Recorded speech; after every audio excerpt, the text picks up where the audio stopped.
Welcome. Tonight we have breaking news, a shocking story coming in.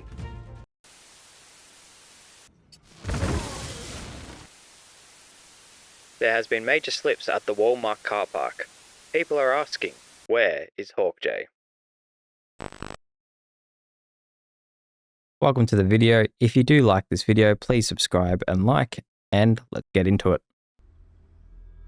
For our character, we'll be going the Dark Urge, as it just allows solo honor mode to be a little bit easier for us. And for my race, I will be picking a human.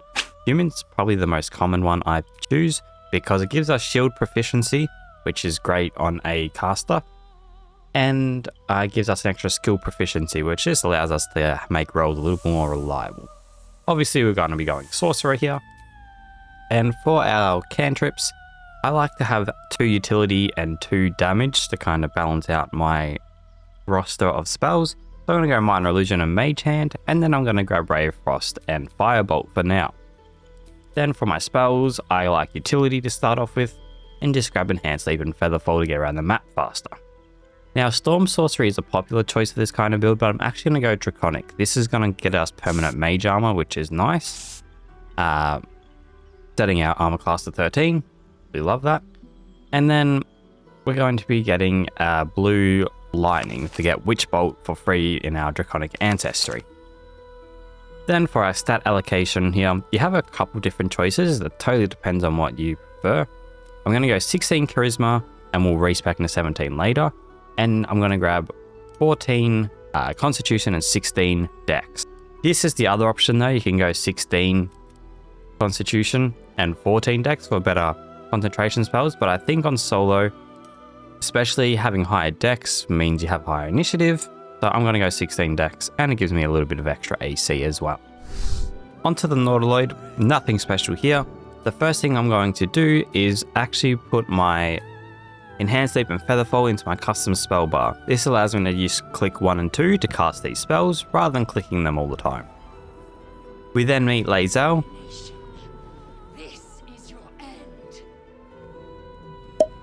And we make our way to the console. In my previous videos, I've said to dash, go into turn-based mode and dash again, but I realized that you can just actually spam dash and go through and you get the same effect. I got this from a gingerbread video, I'm pretty sure, so shout at him. Then we're going to just jump up to the top here. Because our strength is quite low, we do have to walk up first before we can make the jump. Then on our next turn, we jump down here. The reason I like to do this on the second turn is, for whatever reason, if I don't have enough movement to get to the end, which is unlikely, they won't get to attack on this turn. So if you trigger them on the first turn, because it's the first turn of combat, they will gain initiative and just start fighting as well. The helm's alien transponder. Okay, onto the beach. Now this is where things start to open up for us. So first we're going to climb up the rocks to avoid the intellect devourers, and we're going to find the portal, and we're going to save this man that is stuck in the portal. Sap sucked from.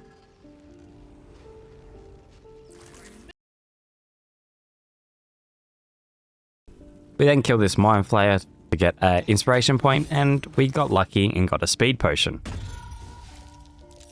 Just needing a little bit more of XP to get to level 2, I group everyone up here under this rock to try and kill them all in one shot. I missed 2 of them, but it got me enough XP anyway. So then I just ran away, leveled up. For level 2, our choices aren't too exciting. We're going to pick Disguise Self in order to be able to get through most of Act 1. And I'm going to grab Twin Spell and Distant Spell. Twin Spell is the only one that is necessary here. The other one is totally optional. And I made my way to the Grove fight. Before doing the fight, I transformed into a halfling. This means the goblins won't do an extra 1d6 physical damage for being a larger size. The Grove fight is nothing special, quite slow because you're very weak at level 2 surprisingly, but eventually we get it done with Zevlor hard carrying. Before I head to the Grove though, it's important that I go grab the Silver Pendant. This allows us to cast Guidance, and we'll just make some of our ability checks in the Grove that little bit easier to pass. The first one that we want to make sure we pass here is with Roland. We need the tieflings to go do the last light in, and they won't succeed if Roland isn't with them. So we need to convince them to stay. Then we meet Alfira. Alfira we're going to have to knock out later on in order to get the potent robe. And then, of course, we save Arabella as well. And we make our way to the Blighted Village. We use that Drow disguise in order to get through this without having to pass any checks. And this will give us enough XP to get to level 3. Now, level 3, we get a level 2 spell, and I think the options here are either Knock, Invisibility, or Misty Step. Either is fine. We'll grab them pretty much all at some point. And we want to grab Quicken Spell. Quicken Spell is a bread and butter for this build. It allows us to cheat combats very easily. And then we're going to make sure I pick up this antidote for later, as it allows us to get the boots to skip the Dwaegars. And of course, the Haste Helm is always a great pickup, no matter what character you're playing early on. We're then going to come grab our staff that we're going to use for most of the game, pretty much all the way into Act 3, with some exceptions here and there. We're going to come save the Counselor to get our crest reward. We get the spell Sparkler for completing this. This allows us to get lightning charges when doing damage with cantrips and spells, which just increase our damage and our hit rate. And then make our way to the Goblin camp using the Drow disguise. Here's a bunch of free XP just for being a Drow, and we can walk straight on through. We meet Volo and we're going to get him off the stage. This is essential as we're going to get $300 here for pretty much doing absolutely nothing. We need to drink a Speak with Animals potion and then talk to this Goblin here to play Chicken Chase. We're then going to bet 300 gold. All we have to do is talk to the chicken, and because we've got Speak with Animals, we'll tell it to just go to the end and it'll be free. We're going to ask for our winnings, and because we are a Drow, we can just use the Drow dialogue option, and she will give us the 300 gold plus 300 gold from her. Then we're going to get branded, and we're going to Misty Step behind here and steal all the loot in this chest. This is again another big payload of money that we can buy some things with. The first thing we're going to grab here is the Bow of Awareness. This gives us +1 to our initiative, so it's just great to be able to start first. Then we're going to drink this potion from Prestige Scut, which will get us captured. Thankfully, Corella will come and save us here and kill Prestige Scut for us. After that, we make our way into the Underdark, completing this very hard puzzle on the floor. We're going to destroy the explosive plants from up here and then just use Featherfall to jump down. And because we're a Drow, again, we get another free dialogue check to just get into the Myconid colony without rolling. Then we meet this gnome on the floor, and we're going to give her the antitoxin that we picked up earlier. This will allow us to get some boots to skip the Dwaegar fight on the beach. We go down to the beach and meet the Dwaegar, and we show them the boots. He tells us to go to the Grymforge and meet the sergeant. However, we're going to do a few other things first to get some extra levels and XP. First, I'm going to come over here, and this is quite risky in terms of rolling, because the roll is quite high. We're going to meet Boal, and we have to pass a 20 check. Now we do have +5 and a +D4, but it is going to take me an inspiration in order to get it, and I do hit a nat 20. This is going to give us 750 XP and our next level up. With our next level, we're going to be level 4. Level 4 is going to give us our first feat and allow us to get another cantrip. Now, I am going to take Shocking Grasp later on. However, for now, I think Friends is the better option because we have a few dialogue checks that Advantage might become better than Guidance later on. Then I'm going to grab Knock so I can get through any door easily. And here, there's a couple different options. I'm going to go Actor here again to pass dialogue checks more easily because I am a charisma-based build, but Elemental Adept is a good choice, or just standard ability improvement as well. I am then going to use an invisibility potion and then make my way past all the arcane turrets. We're going to disable the arcane tower here. It doesn't give us a whole lot of XP, but there's a few items that we can grab here that might be helpful to us later on.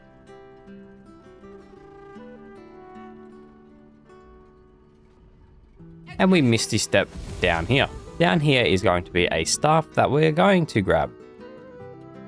This staff allows us to cast Bless, which we'll use to grab some buffs in Act 2.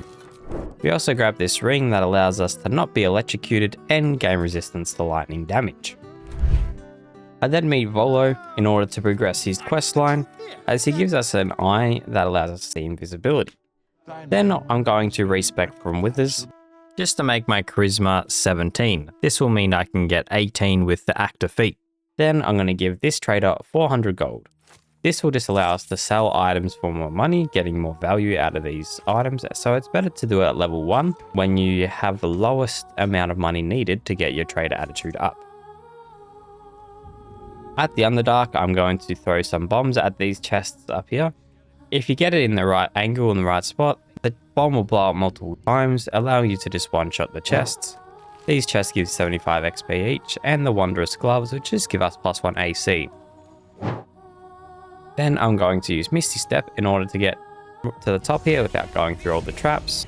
This is going to get us the Protecty Sparkwell. This clothing synergizes with our staff, giving us extra AC and saving throws when lightning charged. We then persuade these guys to help us and give us half of the money.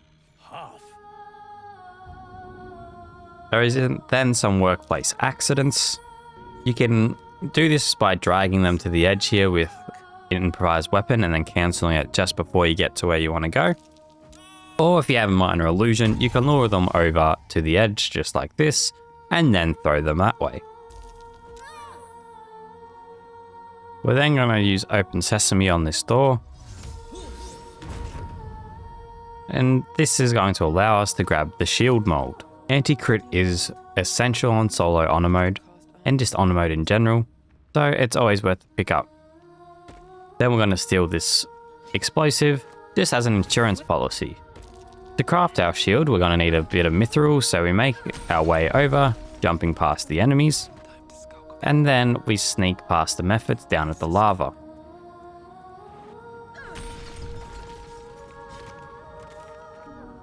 Now all we have to do is craft our items and kill Grym. Now with minor illusion, Grym is pretty much a joke, as we can just lure him under the hammer.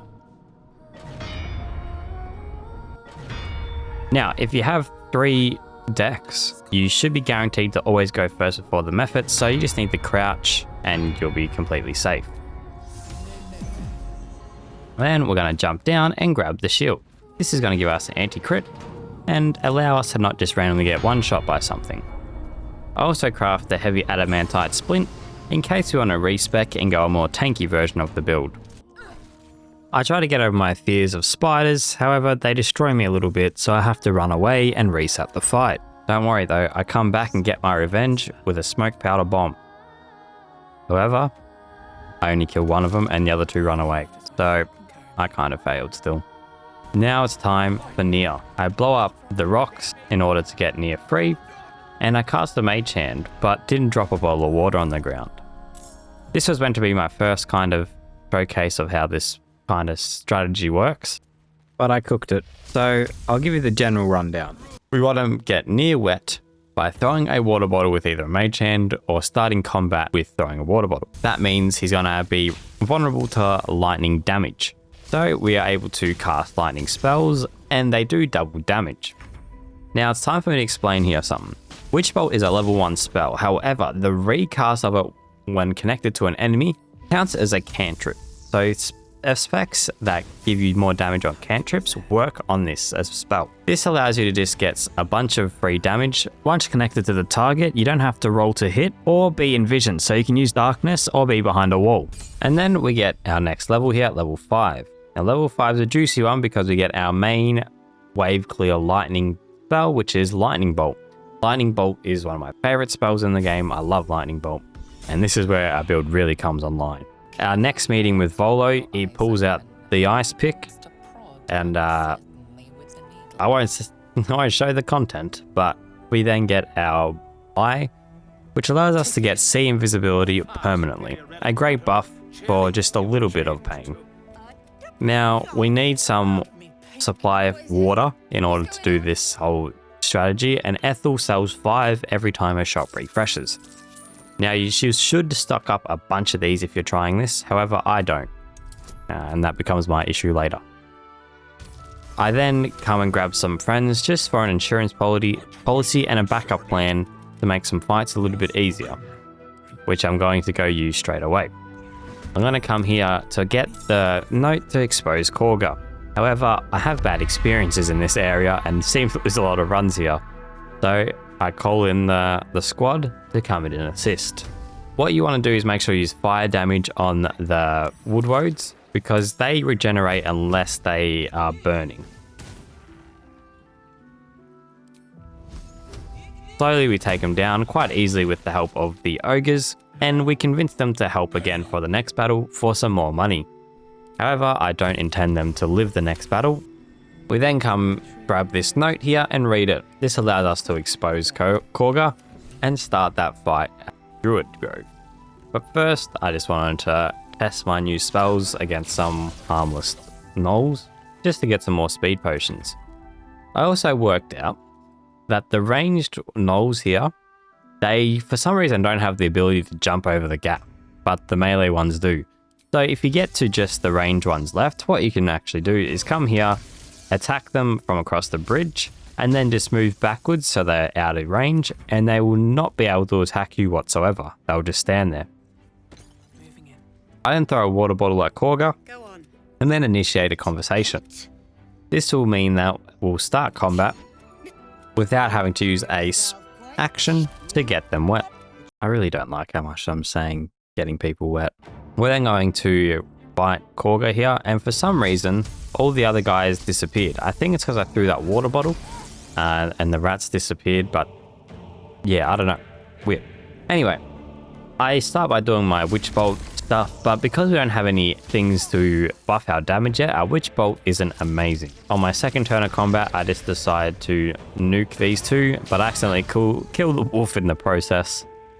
This does 46 damage to Kagha, and then with going to the next turn and being electrocuted, she swiftly dies. Now I'm going to kill the spider matriarch. I summon my mage hand so they can throw a alchemist fire themselves at the spider eggs on the other side when I go into turn-based mode.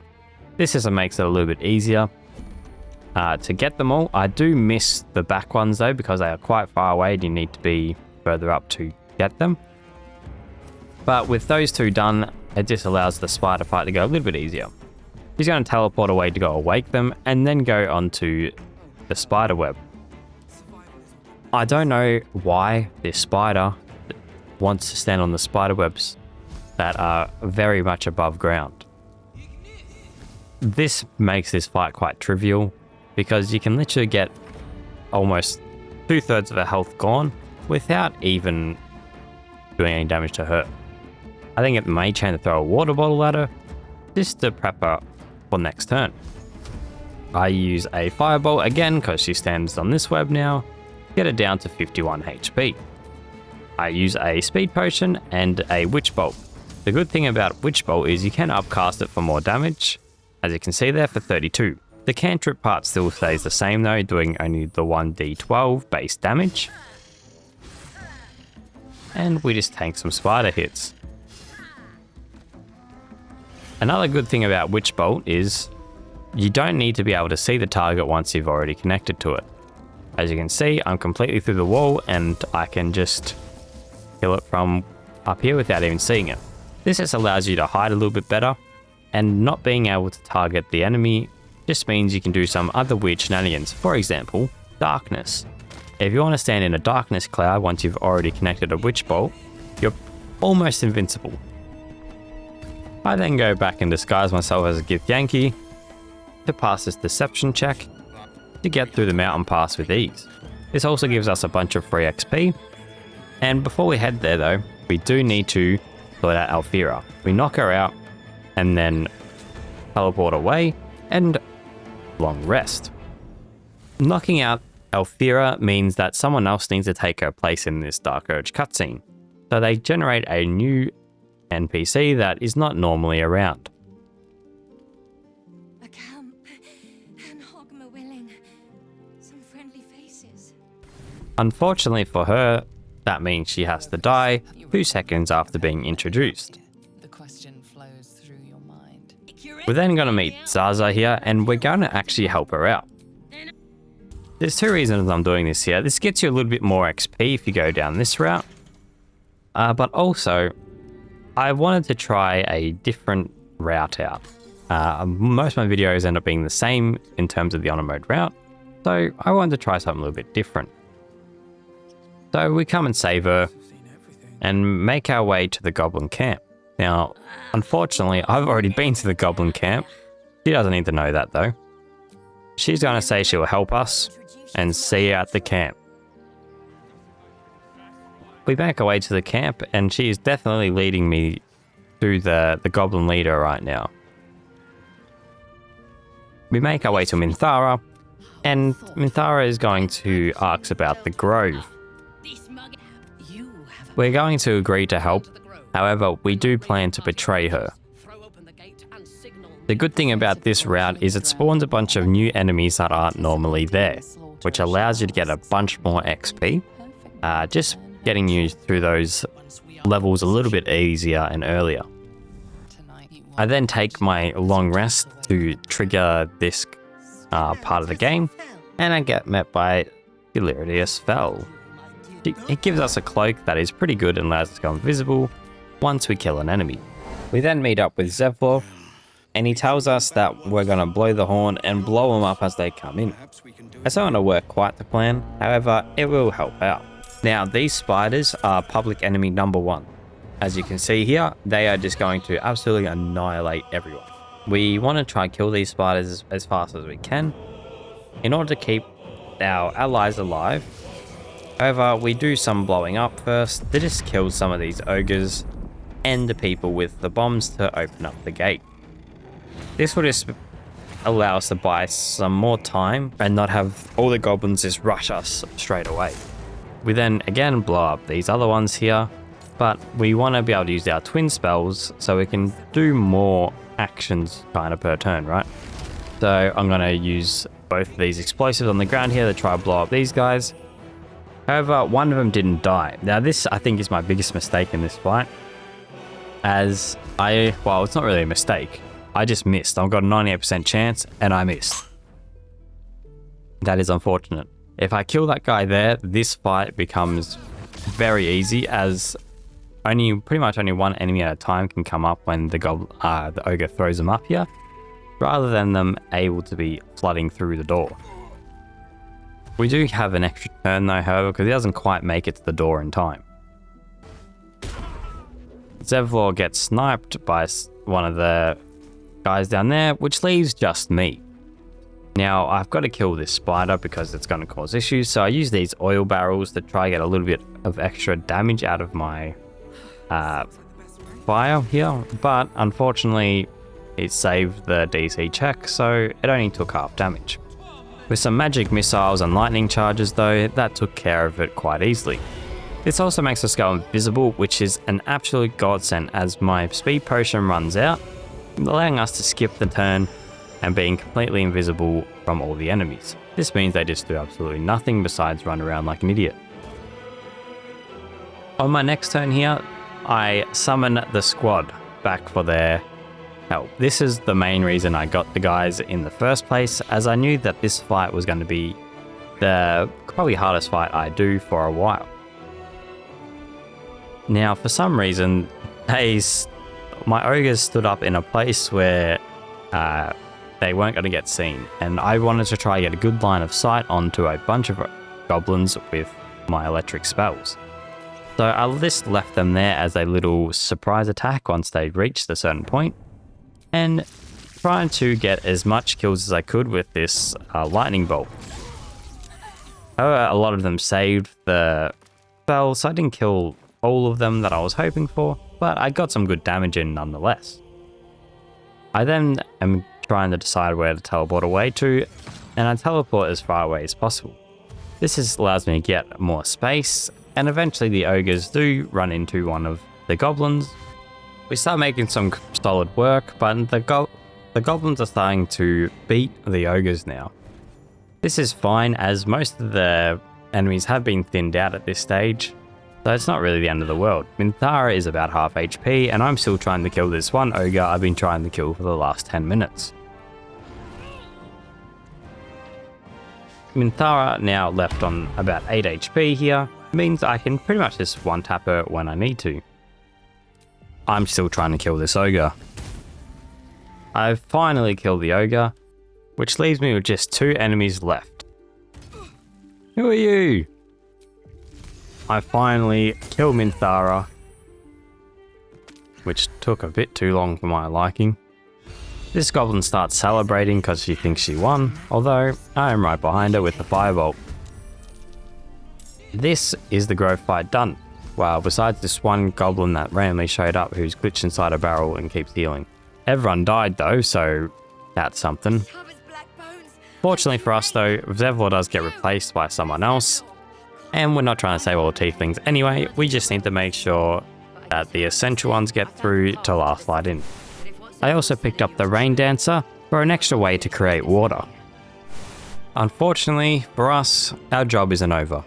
We've got to kill the rest of the goblins over at the goblin camp. This is kind of light work though at this stage. With our area of effect clear from lightning bolt, we can go through large groups of enemies quite easily.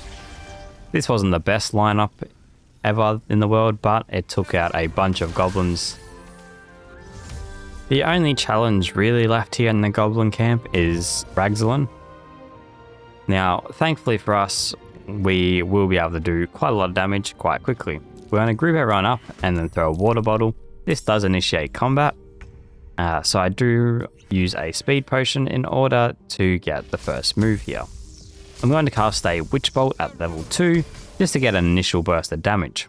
Now that I'm connected to him, all I have to do is just activate the reactivation of Witch Bolt while I'm like not inside of dying, and I can just do this from far away. I then throw a bomb, and that does the last of the damage needed in order to kill him. I then come back to the Grymforge with some flowers in order to disable all these robots. With the magic flowers near these robots, they actually cannot do anything, and they are completely safe to just hit to death or throw it into this lava right here. They literally cannot react or do anything to you because they are magically animated, and if you turn their magic off, well, they're no longer animated, I suppose.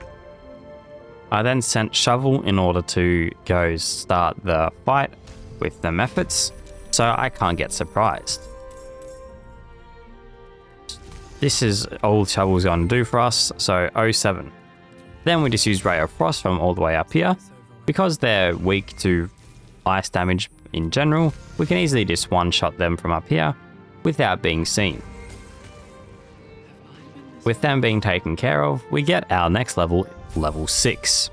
Now level 6 is kind of big for us here, as we get the elemental affinity for our damage, which means our charisma modifier will get added to all of our lightning spells. This counts for our Witch Bolt reactivations, this counts for any lightning source of damage that we do that is from a spell or a cantrip.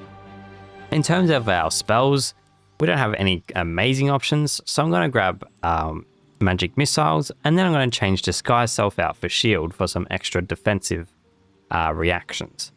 Shield is an amazing spell and should pretty much always be in your toolkit if you're a sorcerer or wizard. I then make my way into the mountain pass into Act 2. Now that I've done most of the stuff in Act 1, besides a few fights that I would like a bit of different gear for, I can safely move on without cancelling any quests. We're gonna just one-shot this trader here, just to grab the amulet in order to allow us to heal with potions for maximum value. I then absolutely annihilate some kobolds as well, getting us a bunch of XP. And I disguise myself into a Githyanki and enter the camp.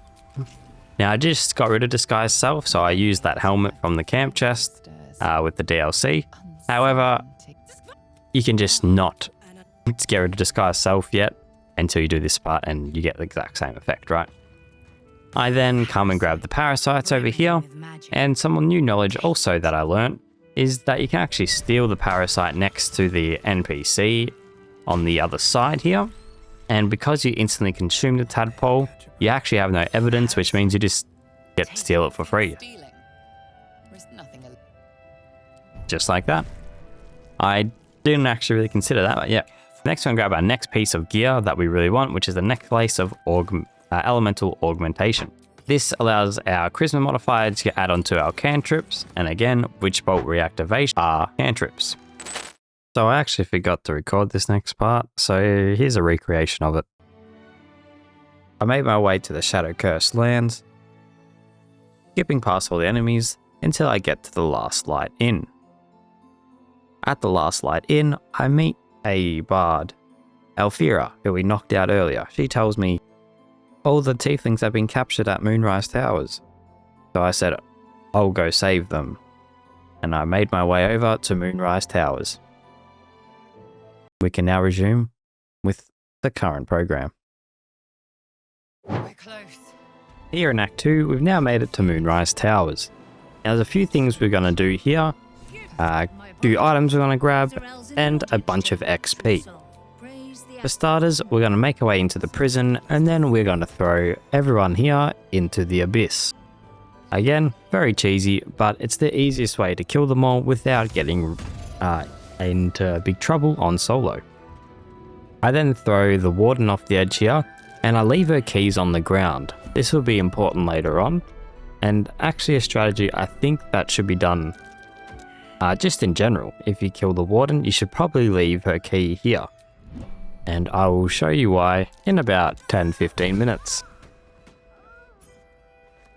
Leave the prison key on the floor, and I go save tieflings and the gnomes from being imprisoned. Because we've thrown everyone off the map, no one can stop us, and we can safely escort them to Last Light Inn. Before we head to Last Light Inn though, we're going to come up to Moonrise Towers, and we're going to grab the Ring of Free Action. This is going to allow us to not be paralyzed by a held person, which can easily end our run on solo, so it's just a great pickup. We then make our way back to the Last Light Inn and go meet Alfira again. With the tieflings saved, Alfira is going to give us our main armor set for the run, which is the classic Potent Robe. Now, the Potent Robe might not be the best piece of clothing for this build, however, for the route I'm going, I think it's actually quite nice because it adds our charisma modifier to our cantrips, and the recast on Witch Bolt is considered a cantrip, which is why I'm going this route. We might as well get all the bosses out the way so we can respec into our damage build. And what I mean by that is we're going to just talk them all to death. Starting with the Bowl Collector. This one is probably the easiest of the few. Just make sure you get rid of all your money just in case you do fail though, because if you do have your money on you, she will one-shot you. Here you can see I did fail, even though I've got very high bonuses to my stats here, so I had to use an inspiration. Thankfully we passed the second check that's a little bit higher first try. This is going to get us a bunch of money. We're already rich anyway, but money is money. Then I'm going to quickly kill these fish over here with a bomb and just shoot the rest with witch bolts and ice beams. With level 7 obtained, this is where I think you could multi-class, however I want to just save having to respec a bunch, so I'm just going to continue here. We get level 4 spells, and obviously Ice Storm is just the best one here, but there is options for greater invisibility if you want to go that route. However, we're not great at stealth saves, so we're just going to take the raw damage and utility of Ice Storm. We then meet the Doctor. The Doctor's another one that we're going to just unalive by yapping. 21 exactly. Okay, so we do succeed eventually, and we kill the Doctor. This is going to get us an amulet that we'll use in Act 3 to kill Orin. The last storm has a lot more checks going for it, but with Deception we do have advantage to balance out the drunk effect that we did get. And we don't really need to pass them all. There's only certain ones we do have to pass. Thankfully, we got through all the deception checks due to the acting feature. And the last drink, though, we didn't need to pass anyway, because we passed the rest and he died. So that wasn't too bad. Now, we are going to quickly get a respec here to get rid of actor, because we no longer need it. What we're going to do here is pretty much make everything completely the same as we did earlier. The only thing we'll be changing is the active feat for something that's going to be a bit more powerful for us overall. So at level 4, when we get our feat, we are now going to take the Shocking Grasp cantrip because it is a lightning spell. And I'm going to take my Misty Step as normal and get ability improvement. This will take us up to 19, which will be a little bit better for us overall. While I'm here in Act 2 though, we are going to grab a buff. That means from here on out, we are no longer going to be long resting. Now, we're going to be doing some little bit of cheesy methods to get some more spell slots. However, your level 1 and level 2 spell slots just always regen using a potion anyway. So we're going to equip the Staff of Arcane Blessing so we can cast Bless. This will give us an extra 1d4 to our saving throws because we don't have a cantrip that allows us to get a d4 bonus on saving throws. We also have the Cloak of Protection on as well to give us a +1 to saving throws. Thankfully, with these bonuses, these are pretty easy to pass, but the reason we are grabbing these buffs is specifically for the Charisma one. This is going to put our Charisma up to 24, and keep in mind we don't have Ethel's hair yet either, so you don't actually need it for Act 2 if you're going down this route. This is going to give us a +7 to our spells, which we are going to be triple dipping in for our lightning spells. So our lightning cantrips, i.e. Witch Bolt and Shocking Grasp, will be doing 21 damage flat without any of our rolling bonuses. Plus, once we double it with water, it goes up to 42 damage just flat, guaranteed. While I was in Act 2 and getting all my checkpoints, I decided to do this fight here with Balthazar by getting him to fight all the skeletons while I sat back on TikTok waiting. Seems right to me. After Balthazar cleared most of them and it looked like he was on the losing edge of the fight, I came out, threw a water bottle at him, and this is where I really put my theory to test here with Witching Bolt. So I'm going to cast at a level 2 here just for some bonus initial damage. Remember, the first cast here is not considered a cantrip, it's the reactivations after you're concentrating on the spell. So this is the only time that you need to hit the spell, and it's the only time that all our bonuses won't apply besides 1. That alone did 44 damage while he was wet, which is insane amount of damage for a level 1 or level 2 I guess I casted that spell. On the bottom right there, we've got our reactivations. I'm just going to go away so I don't get rolled if I don't kill him, but as you're going to see here, 52 damage for one action that costs nothing besides us concentrating. That is an insane amount. You can also use Quicken Spell and Speed Potions to do this twice and stuff in a turn, up to 3 times in a turn. So guaranteed, if you have a target wet and you've got this going, that is what, 40 out about 120 damage with only using 1 spell slot. Keep in mind, 1 spell slot. And just like that, Balthazar is dead. I then clear out the rest with Shocking Grasp. Again, just to prove the point that even enemies that are resistant to lightning are going to take a bunch, and we do have ways around that, which we are going to get as our next feat.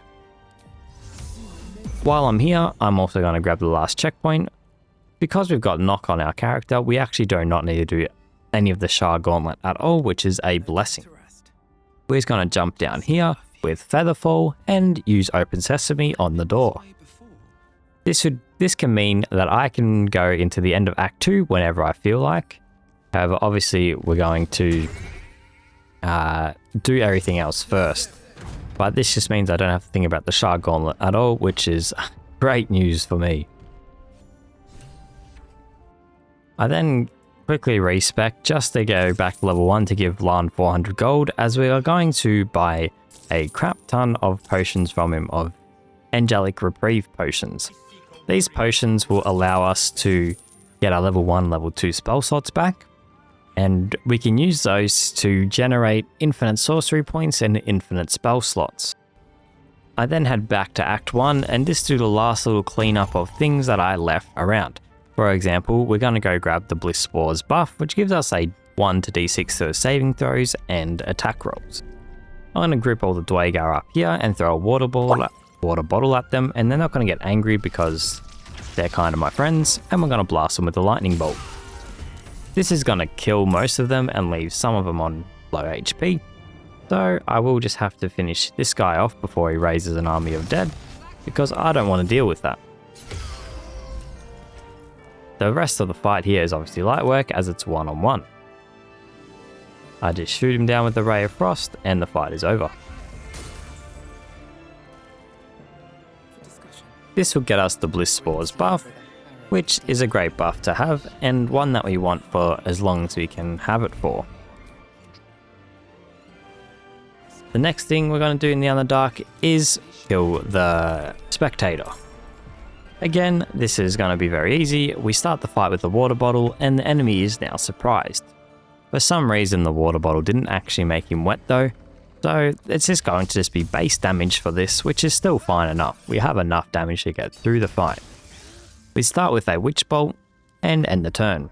This gives us a free turn anyway, and we can activate the Witching Bolt twice here, due to us having a speed potion, doing about half of his damage in one turn. Now we can use Quicken Spell and do it again for a third activation in the same turn, putting him at 40 HP.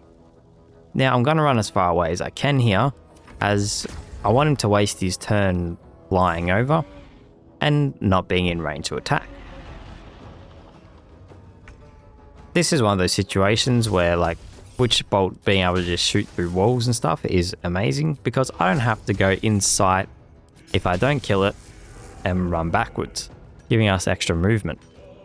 That was the Spectator, very easy, he didn't even get to attack me. Now we're going to quickly do the Gnolls here, because they have a parasite on them, and this is one of those fights where I can kill them all in one shot, and it's just satisfying.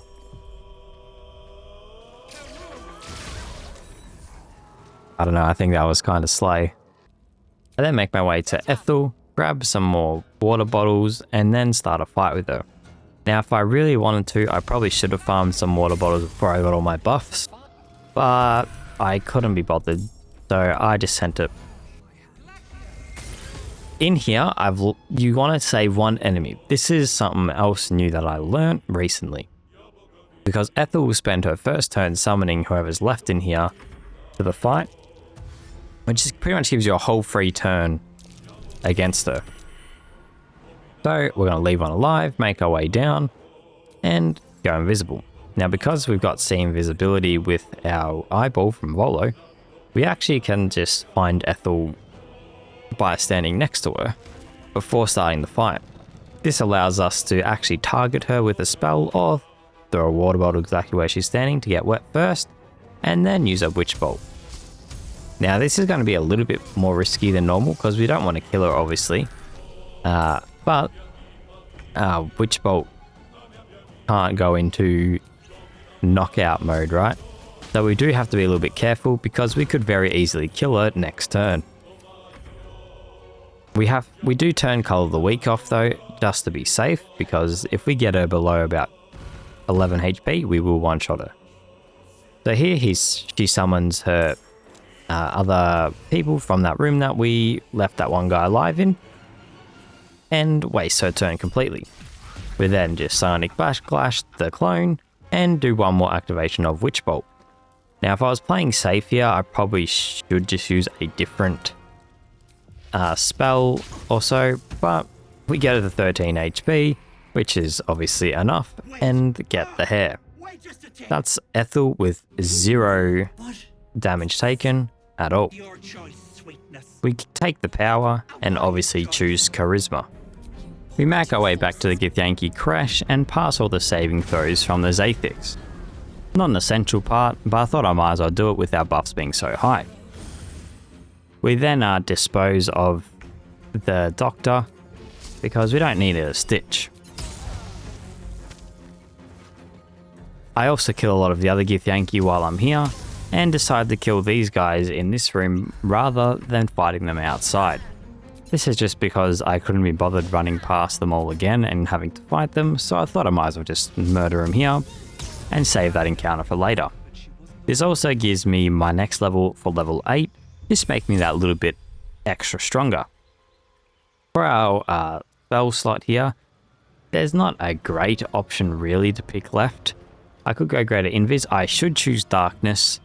Darkness is probably the better choice because I can stand in the Darkness Cloud when I've Witch Bolted a enemy and they pretty much won't be able to hit me unless they throw something.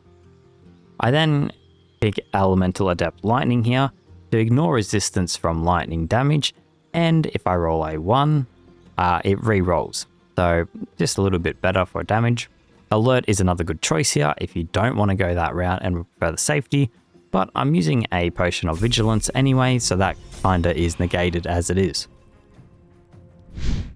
With that done, I am going to show you the infinite sorceries now. I have a short that explains this a bit better, a bit quickly, if you want to watch that one, but here's the rundown. Essentially, you want to convert all your level 1 and level 2 spell slots into sorcery points. When you've done all that, you can then create spell slots with sorcery points. I prefer doing level 2 and then a few level 1s after you've done all your level 2s. Because the game is going to create spell slots rather than refill spell slots. So what this means is even though you can only see 4 like right now, once you go over that 4 limit, it's going to keep going and going and going and going. It's only going to display 4 empty spell slots, but there is actually way more available. So once you've done all that and you've done this cycle for as much as you can, you want to use one of those Angelic Reprieve potions. This will put us to sleep and give us the benefits of a short rest. However, it also refills our level 1 and level 2 spell slots as the potion says, but because we've created so many extra spell slots, we get whatever spells we created back as well. You can then infinitely do this, getting a stupid amount of spell slots, and then you can convert those into level 3 and 4s, but they won't replenish on a short rest obviously, but you have so many spell points that it doesn't matter. This does kind of break the economy for sorcerers and allow them to be stupid broken, but it just allows you to not have to long rest and you can keep your buffs. I'm now going to do the Githyanki Inquisitor, which is going to be quite easy. We're going to get our mage hand to throw a water bottle here so it doesn't use our action to start the combat. They get very offended by this, which fair enough, why would you want water thrown at you, I guess. And we are going to just blast them here. We can see all of them with our lightning bolt here, and with most of them being wet, besides one enemy with 36 HP that we should be able to deal with on their own, we can pretty much annihilate all of them. Only the Inquisitor is left, which on his own is not too scary.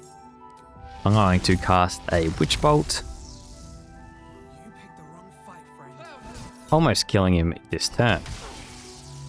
I reactivate on the next turn, and I kill him quite easily with a Quicken spell.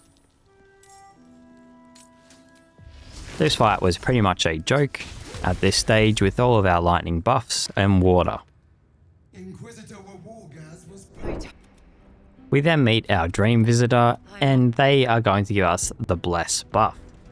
This is going to give us another 1d4 in our saving throws and attack rolls until we long rest. We then take out whatever was left of the Githyanki Creche after this encounter, which was quite easy with the amount of spell slots and stuff that we can make, and Grasping Shock actually being quite a decent spell. I have a new appreciation for Grasping Shock, I must say. We then become filthy rich by selling all of the Githyanki weapons to Tali here. And I'm going to take on Yurgir. I don't need to do this fight, but I kind of wanted to, because all these enemies are lined up in a line, and I thought it'd be fun to try just burst them all down. I kill most of the ones that I could in a line, and he's going to go invisible here. The rest are going to be surprised, so I'll get a free turn essentially. I am going to use a speed potion, and I need to kill Yurgir pretty fast because his attack with his legendary action can be quite brutal. So I'm going to shoot a lightning bolt. If you ping his portrait, you can actually see exactly where it is. Now that's with any invisible enemy in the game, by the way. And then I'm going to attach to him with Witching Bolt. He's going to hit me and do a decent amount of damage, but thankfully I can use a reaction and shield blow him down. With our AC being at decently high and these enemies being far away, we do survive quite easily, and then I throw a water bottle. With the water bottle, we are going to absolutely destroy this guy, doing 66 damage with one cast of Witching Bolt. We then go invisible and come back and kill all the rest of them on their own. Fun fact, you can twin cast Shocking Grasp. I didn't actually know that until I did this run. I then came to this altar here and got the necrotic resistance buff. This will give me half damage to necrotic damage, which will be helpful for Myrkul. I actually tried to do this earlier and failed, but I think coming from Act 1 back into Act 2 reset the ability for me to try and get it again. Feeling confident, I decided to try to do one of the harder fights in solo for Act 2, and that is the Isobel fight with Marcus. I even summoned an elemental to try and help out and tank a bit of damage, but obviously they don't really care. I also blocked off this doorway, so the one that spawns outside can't just walk straight in. However, I didn't really think that it can fly, so that was a bit annoying. I then throw a speed potion on the ground, so I don't have to use it and get rid of my bonus action. I think I'm pretty set up here, and I thought this was going to be a piece of cake. The fight starts and I walk into the speed potion to get my haste. My goal is to try one-shot Marcus here, so I used the Rain Dancer in order to create a wet surface and wet him, and use my highest cast of Witch Bolt that I can. This is going to do 50 damage, which is pretty good, and I am going to just recast my cantrip version to try to do as much damage as possible. Unfortunately, it wasn't enough to quite kill him straight away, and if Isobel hit her attack here, and then I hit mine here, there was a chance I could have killed him with Cull the Weak, but unfortunately we weren't close enough. This guy is going to fly around, and funnily enough, he's actually the only one who didn't need to use dash in order to get inside. So my little barricade was a waste of time. Isobel is going to use Sacred Flame to do 4 damage on Marcus, instead of just completely healing herself or making herself safe, so that's good. But we finish off Marcus in the next turn with ease. I then have these 3 guys surrounding Isobel that I kind of need to deal with now. Thankfully, we can twin cast Shocking Grasp in order to kill both of these 2 here. Because their health pools aren't too high, we are pretty much guaranteed to one-shot them. With the other one on the other side, we are going to use a Quicken spell in order to finish him with another Shocking Grasp. With that, we've saved Isobel from the 3 immediate threats. However, she's an idiot, so she's going to dash into the open area to heal Alfira on 1 HP, who's doing absolutely nothing anyway. Thanks. This idiot's going to use Mage Armor as well, and then do nothing. Thank you, once again. Then, these 2 guys are going to fly up to Isobel. This one is going to hit with Paralyze, and because they're paralyzed, she's going to get crit and die. Yeah, so that was good. I thought this was going to go super well, but I guess not. So that means all of my traders and stuff here are now dead, and I have to kill them all. That's fine, I got most of my value out of them anyway, but it is a little bit annoying because I didn't want to have to do this until a little bit later. But The game's a game and honor mode's honor mode. So what's done is done and we will have to just roll with it. At least that was pretty satisfying. This fight is very easy though. The enemies don't really have a high hit rate and they are quite squishy, so we can easily take care of them all. This gave us a decent chunk of XP though, so at least we can look on the bright side there. After clearing out the enemies in the Shadow Curse lands, I got to level 9. Level 9 here is probably where I should multi-class into cleric, but I will respec before Myrkul to get that anyway. Instead I just grab Cone of Cold here just for some high burst shotgun damage if needed.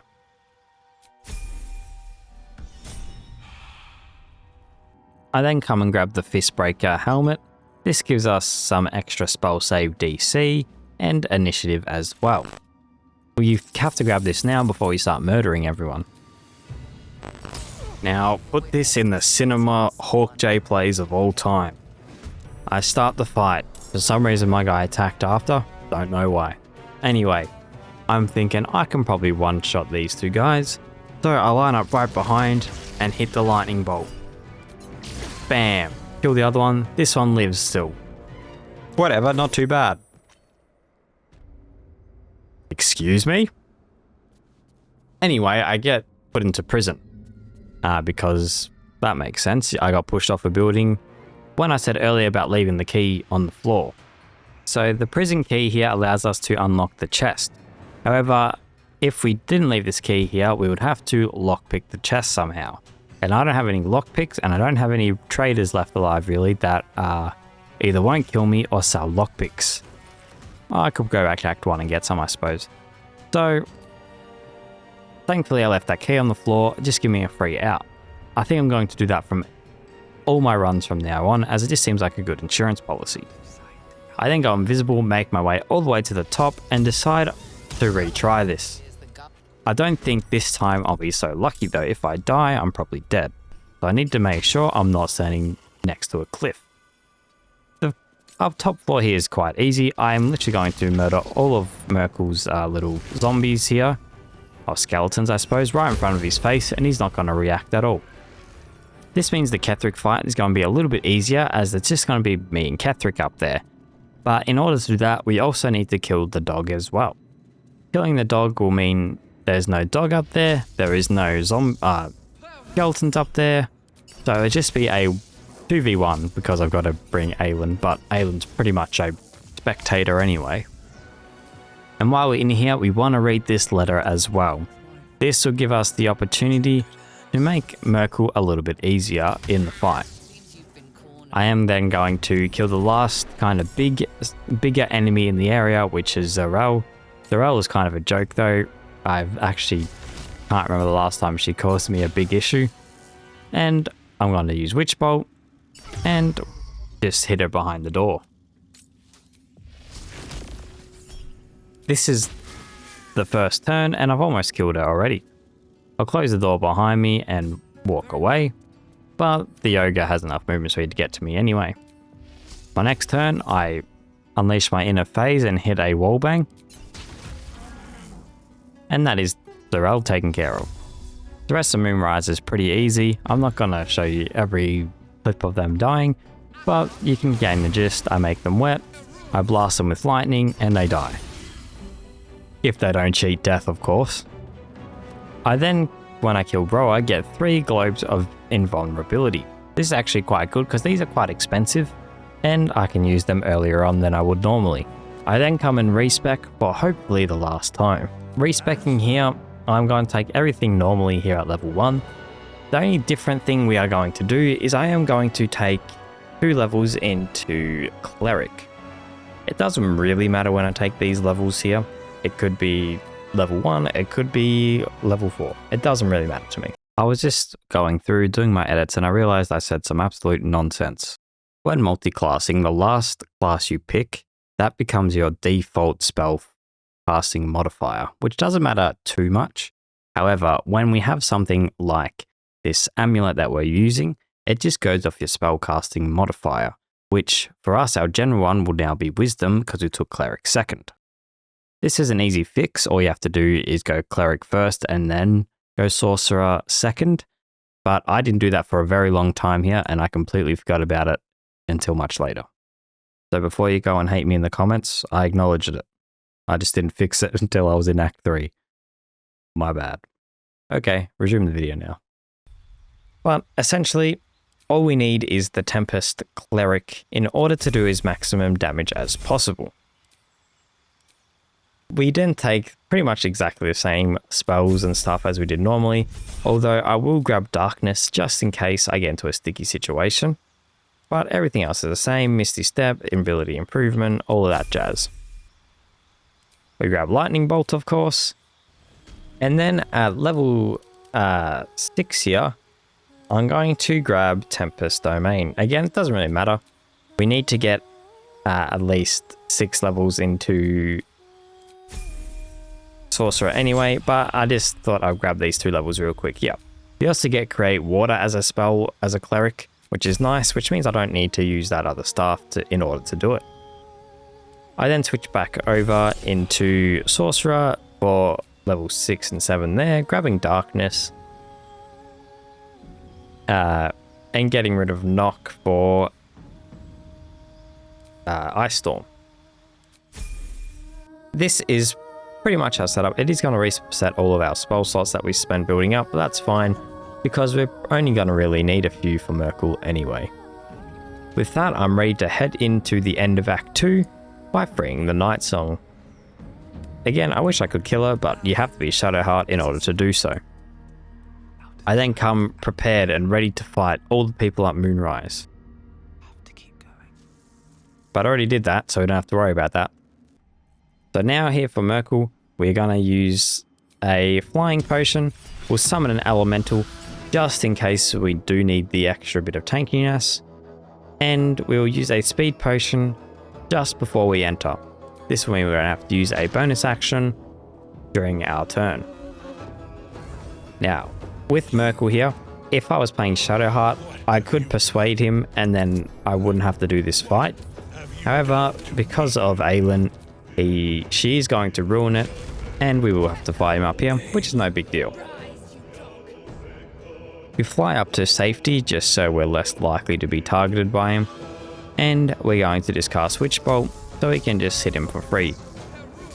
Even with all our buffs, we do have a 20% chance to miss with Witching Bolt, but it's fine, we do hit. I then just do a bit of damage with all of my activations of it here. Not enough to finish phase 1, but it's a good chunk. Here on my second turn, it is quite easy, with 1 being enough to get him into the transition phase. My lord beckons me. We then kill absolutely everyone here in the Mind Flayer colony, getting us enough XP to get level 10. Here at level 10 means we'll get our other feat back again, which is nice. And another spell. I'm going to grab counter spell just in case things go sticky. And I will grab Lightning Adept again.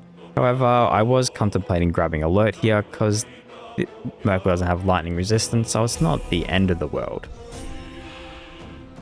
I am then going to create some sorcery points just in case things go wrong, but I shouldn't need too many anyway.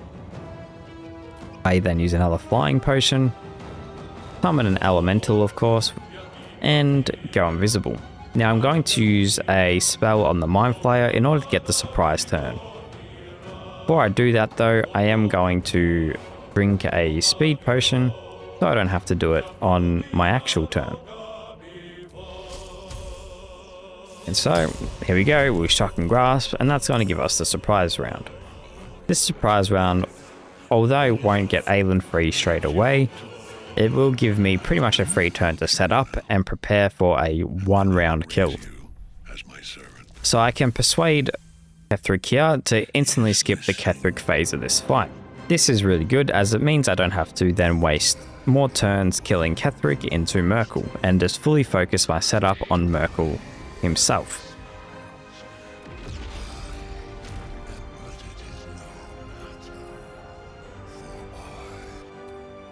Yeah, stop yapping. Alright, here we go. we're going to free Aelin because we have to in order to do damage to Myrkul. So that is step 1. Then with our next action, I am going to use Create Water spell in order to get Myrkul wet. Because I go first in the turn order, this is great news for me because I won't have to deal with his nonsense beforehand. So we've got him wet and we've got him vulnerable. Aelin's going to think she's going to try to do something, but let's be honest, of course she was going to miss. Twice, that is. So if you didn't use Luck of the Firearms here, this would make it a little bit more consistent. However, I just got lucky. We're going to use a level 5 upcast of Witch Bolt because it does more initial burst damage.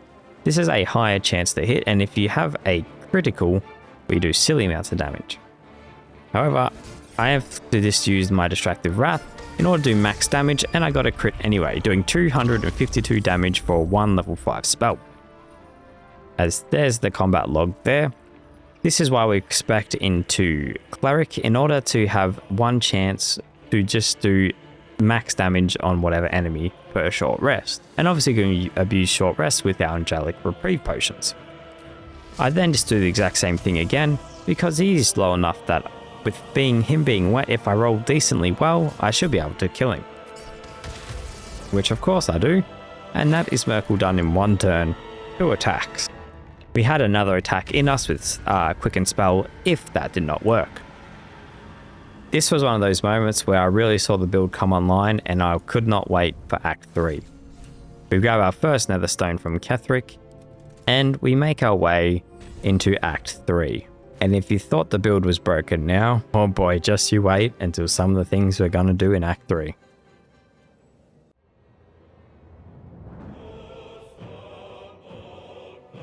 After a well-deserved rest, we do get rudely interrupted by the Githyanki Power Rangers. I don't know why that's what came to my head. Because we've got initiative boosting gear, we are able to go first and then just Misty Step all the way to the end of the portal. This skips this whole first encounter, which is lovely for us. The Githyankis are a scary enemy type, so if I don't have to deal with them, that is good with me. I summon an elemental just to give me a little bit of extra hand and be able to tank a few hits. Bit rude. I start the fight by putting a water on the enemies and going for an electric bolt. Unfortunately for me, they are monks, so that one saved and took 0 damage. So that was kind of useless, eh? I then use a chain lightning and that really killed pretty much all the enemies besides 2. On my next turn, I went for a Witching Bolt level 5 and I missed on 90%. That's fine. My elemental then did a multi-attack, getting it quite low, and then it killed itself the next turn by running on the electric water. The last one was no issue. I then tried my luck on a level 5 Witching Bolt and one-shot him. With that, was the Githyanki monks pretty easily taken care of. We meet the Emperor, blah blah blah yaps. We get a tadpole that allows us to evolve even further. And of course, by tradition, we eat it. What are you? If you had opened your mind to it rather than consumed it, your allies could What allies, brother? Now we actually do get to get some rest and head into the real start of Act 3. Act 3 is a bit of a playground for us at this stage because our build is pretty much online. So all we have to do is a few fights and we'll be max level and we can go finish the game. First things first, as always, I'm getting the Stony and Bony statue, gives us a permanent bless buff. I then do some shopping for some potion restocking and meet Gortash. We are going to side with Gortash as it is just the easiest option because his fight is quite difficult on solo. Not undoable by any means, but we are just going to take the easy way out. I then make my way to Sorcery Sundries, and we have a few things we want to grab here. Of course, any good scrolls are always good, and the Birthright helmet gives us +2, bring our charisma up to 22. This is great, however, there's one more key essential part that we're going to grab, and that is our new staff. We're going to fly down here And on one of these little teleporters, it's going to say below, and that's going to teleport us, well, below. Here is our new staff hidden behind this arcane barrier. Now, if you do fail this Arcana check, you do get absolutely blasted and will die if you don't have a high HP or necrotic resistance. So make sure you have every kind of intelligent boosting gear possible. I tried to summon a orb of invulnerability here, but it doesn't work. So make sure you have plenty of inspiration if this is what you're attempting, or you can go do it the old-fashioned way, but that's no fun, is it? Thankfully, with some inspiration and some boosting gear, we are able to get a 25 and get access to the staff. I'm not even going to attempt to pronounce it. This staff allows us to attune to an element and gains us bonuses. It gives our proficiency to our damage with whatever element we choose, and we also get some spells relating to that element. While we're here, we are also going to go grab our handy and clutch spell from this book here. We only get to use it once because we're not a wizard, obviously, but we will use it at the end of the game in order to succeed. With that, we can get out of here. I was considering getting the Armor of Agility and swapping to a tankier build. I think it is the correct play, to be honest, but I end up just sticking with the Potent Robe, even though I barely use it. I then go on a little murder spree.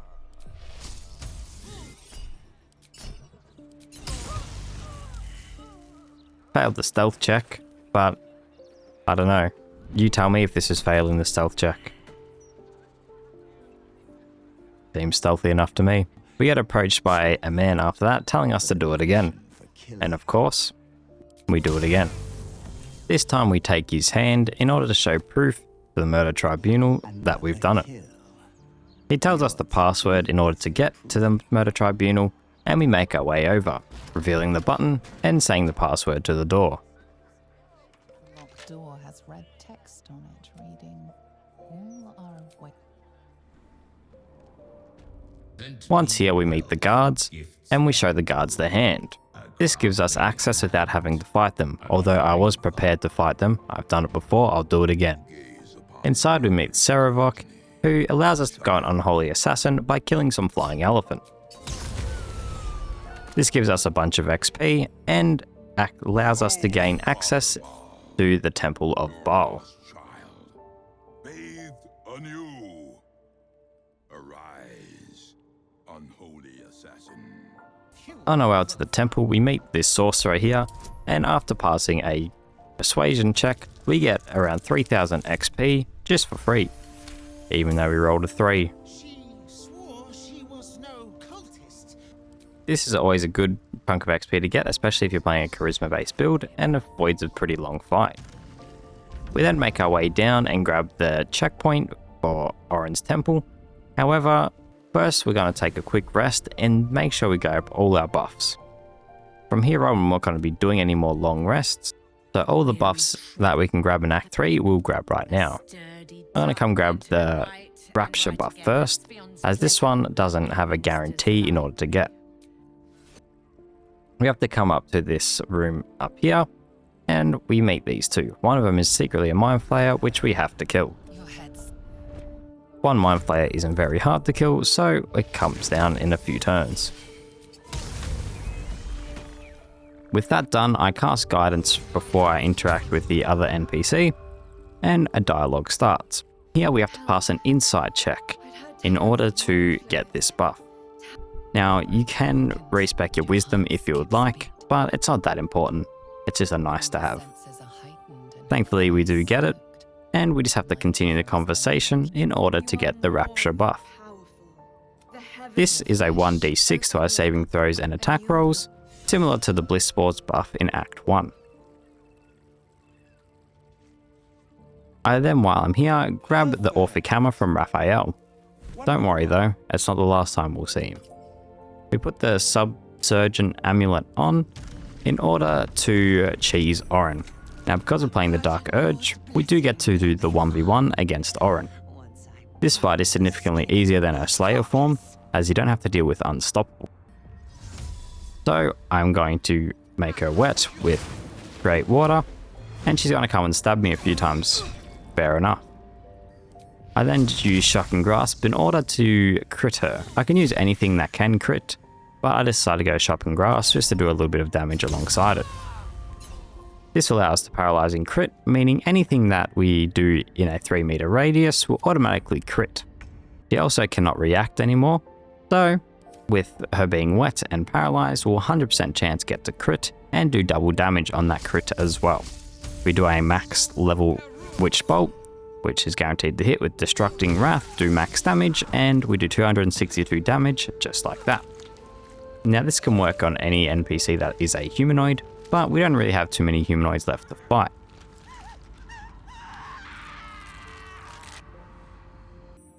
I then make my way into Cazador's palace. Now here's actually where I worked out that I messed up my build by going cleric second. But these guys give you 400 XP and they are very low HP enemies, and this hits me to level 11. I grab hold monster here because I plan to do Raphael, although it doesn't quite go to plan in my head because I'm an idiot and I do use the wrong spells, but we'll get there. So here I'm trying to work out why my damage is so low. I thought maybe one of my things weren't applying properly, and then I realized the elemental augmentation is only doing +1 additional damage rather than the +6 that the other two buffs are giving. Now, the reason it does this is because the potent robe specifically says your charisma modifier, and so does the draconic level up buff. But the amulet here says your spellcasting modifier, and because our last subclass we added was cleric, it's taking our cleric spellcasting modifier rather than our sorcerer spellcasting modifier. So I have to go do a quick respec in order to fix that. Before I do that though, I decide to take my anger out on a bunch of wolves and bats by twin casting Chain Lightning.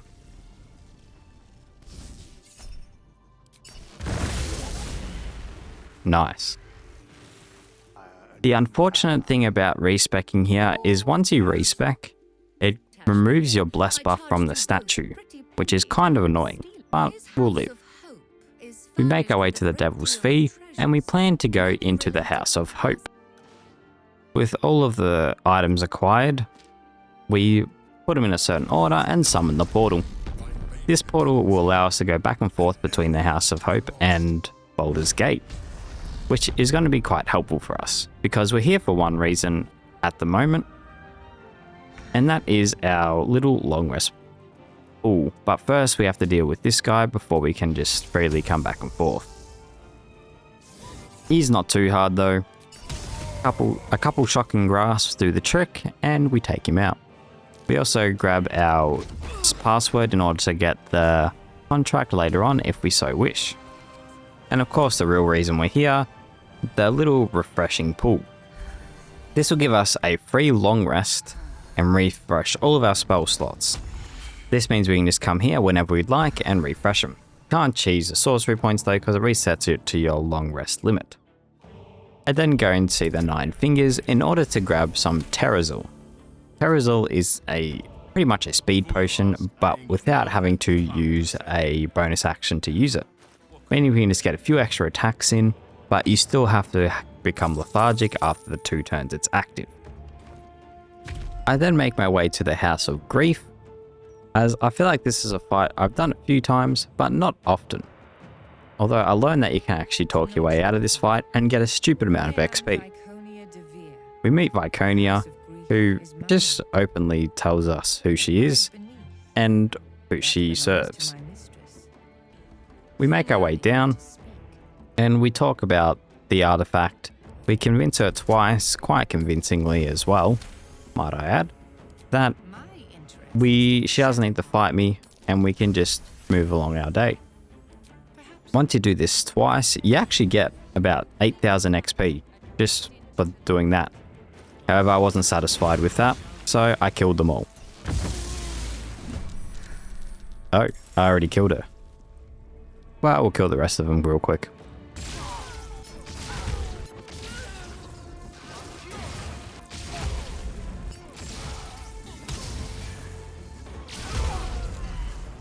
I don't know if these guys are just immune to doing damage or what, but they didn't hit me once, so yeah. I then did a little bit more XP farming just randomly around the place, because we're pretty close to level 12. However, I decided, since I'm just pretty much at level 12 at this stage, it's time for me to take on Raphael. I only needed to kill about 1 or 2 more enemies in order to get level 12, so I took my contract and ripped it in two. Now we're stuck into the House of Hope until we kill Raphael. No going back. I did feel like I was going to struggle with these meatballs. However, if you just stand behind this door here, they actually can't get in, so you can just freely hit them on repeat.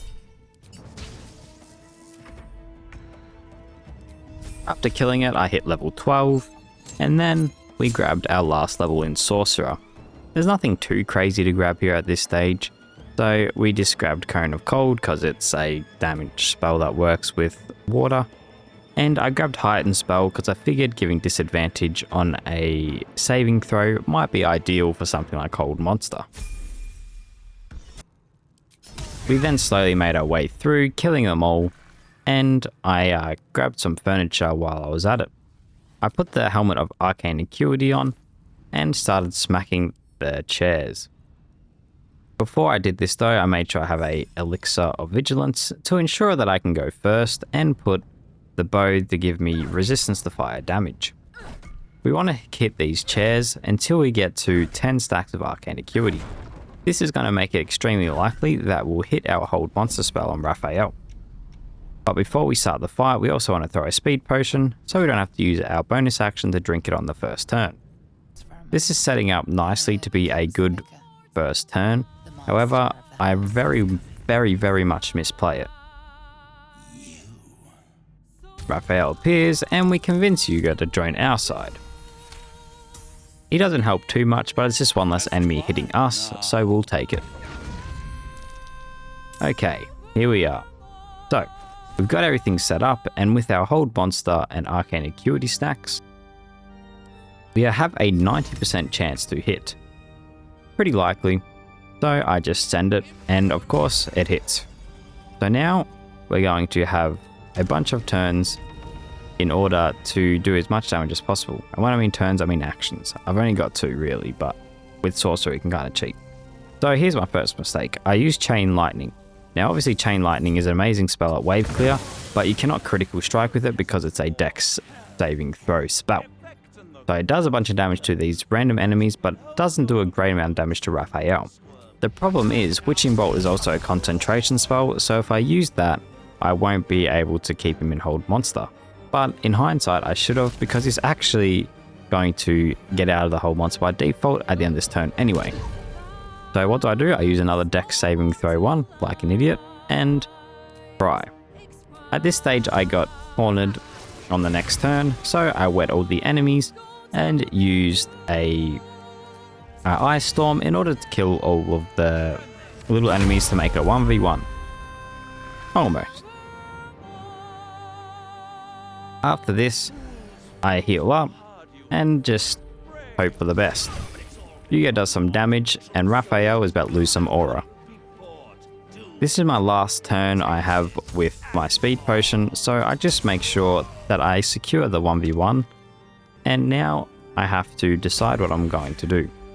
I make some sorcery points here, but the problem is I go for a Hold Monster because I completely forget that he would have cleansed it at the end of his turn anyway. So I try it again on the next turn. You can see a pattern here. I don't quite realize it for a while that what I'm doing is just wasting spell slots when they could be used for damage spells. I kill all the random enemies that he summoned, and I get beguiled, which means I can't actually hit him for another 2 turns.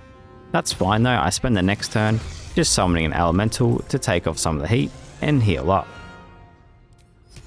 I then go for the Hold Monster again, but this is where I realized that he will just break free after his turn. So all those spell slots are now wasted.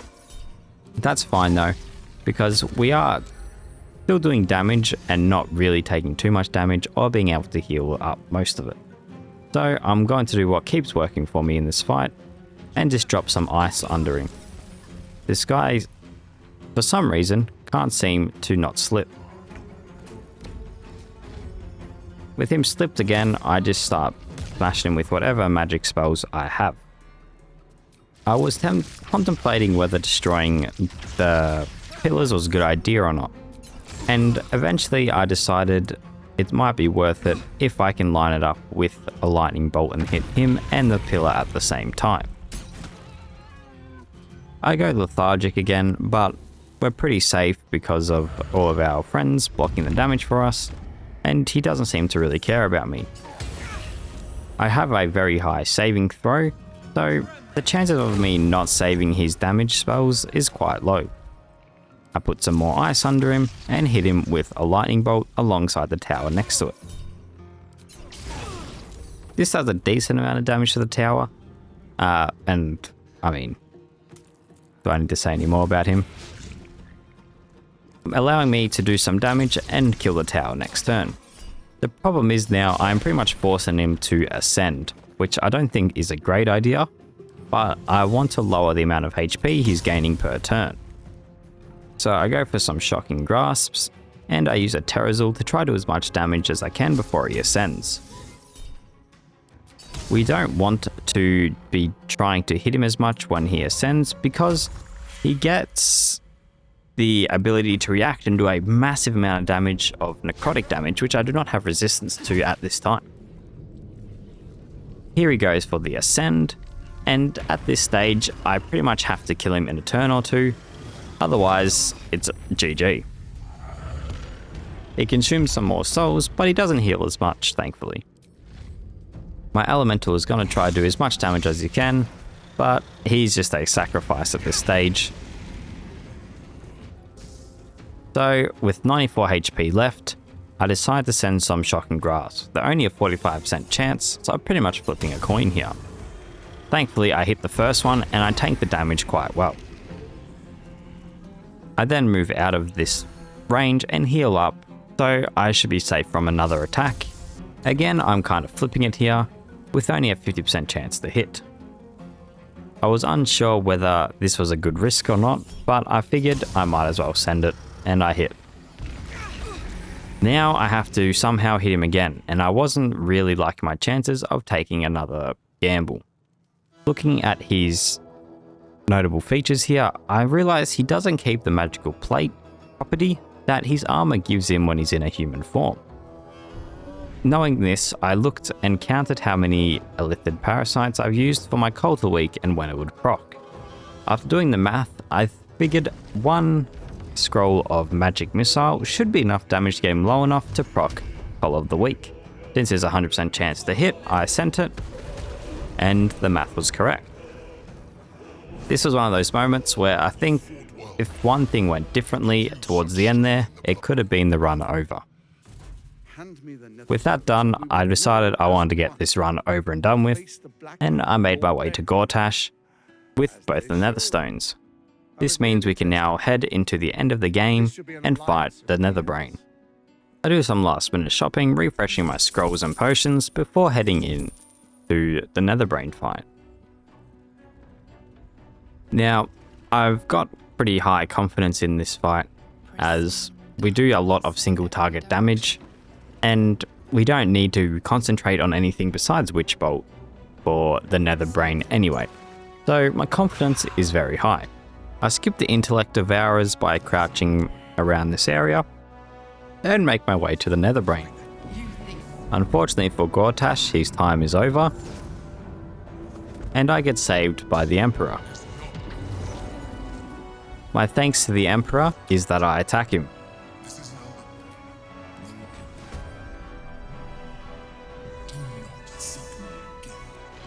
With that weirdo gone, I free Orpheus, and he was very happy to see me.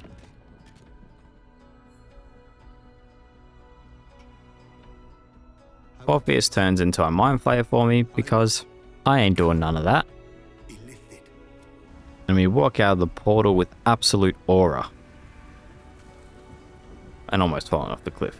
but aura nonetheless. I then throw an invisible potion at me and Orpheus, and we skip absolutely all the enemies here because this fight is boring and takes too long, and we're level 12 anyway. We then fly all the way up to the very top here, and now we're outside the Netherbrain fight. All that's left for us to do is buff up before we head into the fight.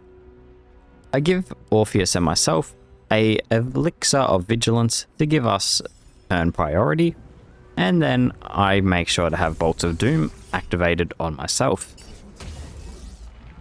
After that, I summon an elemental just for some little bit of extra damage and tankiness if needed.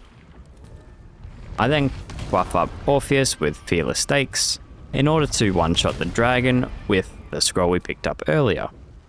With that all done, we head up and fight the Emperor and the Netherbrain. The first thing we're going to do is use a speed potion on all three of us, giving us some extra action economy. With this, I make Orpheus do one last buff just to ensure we have enough damage here, in order to kill the dragon with only 5 and shoot the Emperor with the other. We just want to make sure that we can kill these 3 enemies right in front of us in the same turn. The dragon dies, thankfully, he is the main threat.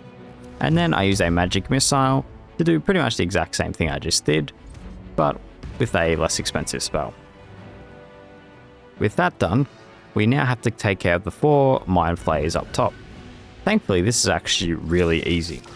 I go to cast a spell with my main character here, and because they've all got counterspell, they will react to this spell. This is actually helpful for us because Orpheus's stacks do apply to Psionic Backlash. So he will just one-tap whichever one is countering the spell. And the way reactions work, they happen on the end of your turn, they come back. So Orpheus could then do it again to someone else. Meanwhile, my character could just stop another one's magic missiles as it was, and this one was too far away to do anything. On our second turn, we then lined up a good lightning bolt in order to do a little bit of damage to both the lither that is already taken damage and some to the one behind. Orpheus then takes care of the one behind, one-tapping him with a Ice Storm scroll. We now have a few turns left before our potion runs out with all the enemies dead. I decide to wait off of channeling the crown, because if we do it now, the turn that it opens, we will go lethargic, and then we will waste the turn inside the Netherbrain. So I just wait inside my little invulnerability dome until our speed potions wear off, and then I start to channel the crown. With the crown being channeled and no enemies around, we are safely ready to just head into their arena the next turn. Now, this is where it gets a little bit tricky. We want to try and do this within 2 or 3 turns maximum. If we go beyond that, then it starts to get a bit stressful, and with our speed potions on the clock, we are pretty much on a timer. Orpheus heads in first and uses a chain lightning scroll in order to get the mind broken reaction out of the Netherbrain. This will also mean that only lightning damage will be turned immune the next round, which is what we're looking for. I throw a potion of speed at us, but I forgot that Orpheus is mind broken, so he wouldn't be able to get it anyway. So I cast Wet and Chain Lightning. Now, I should have cast the Witch Bolt here with Destructive Wrath to get the maximum damage possible, however, I forgot. With this being done, I do it again, and we get it quite low, but not low enough, unfortunately. I then end my turn, and with the next one, we fly both Orpheus and my character over to one of the safe platforms. Now here, unfortunately, my character doesn't make the saving throw against the Netherbrain's reaction. So I use a Cone of Cold because lightning damage is immune this round, and my character becomes lethargic because of this. So Orpheus does the trick with a Disintegration and finishes the fight. With that being done, my main character is a bit upset that she did not get the final kill. After all, it's her story, not Orpheus's. Then he will flay and shred After you debating apart, what to do, so it cannot even comprehend she the decides to get her horrors of the revenge plague you and live. kill Orpheus.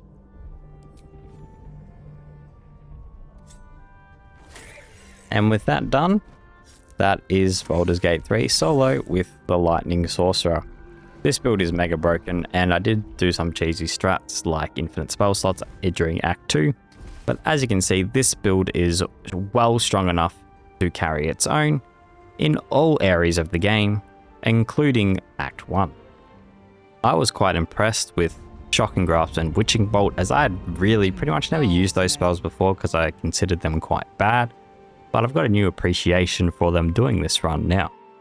If you like this video, leave a like and subscribe, and leave your ideas for another video. With that done, I'm out of here, and I'll see you guys in the next one.